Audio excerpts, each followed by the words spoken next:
Majina yangu ni David Wambura Juma, Deputy County Commissioner of River Sub-County, ambayo iko Machakos County.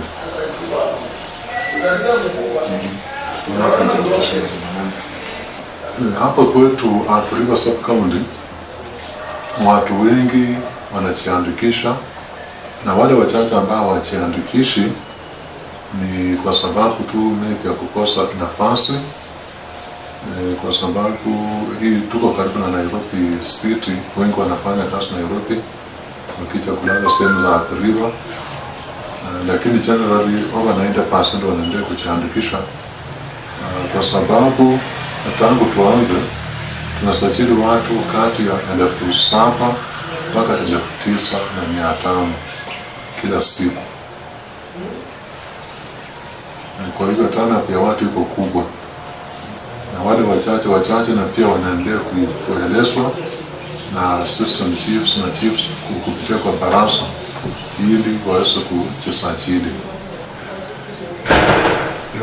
Iwapo muda utakamilika alafu upate kuna watu wenye hawajajiandikisha, je, ni hatua gani ambazo zitachukuliwa? Hatua ile itachukuliwa,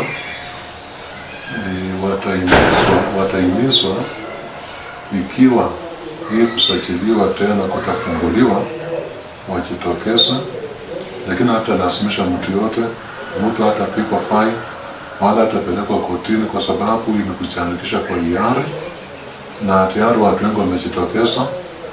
Na pia itategemea wakubwa wetu, tukifunga ikiwa wataamua waendelee kusajili watu wataelezwa, na kama sio hivyo hakuna watu wengine itachukuliwa, watakaa tu mpaka wakati mwingine nafasi itapatikana tena.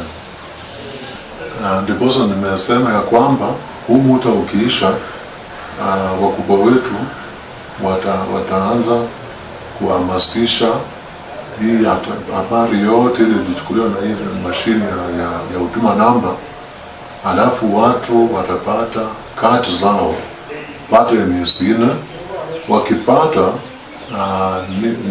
ninadhania kwamba serikali yetu itaweza kufungulia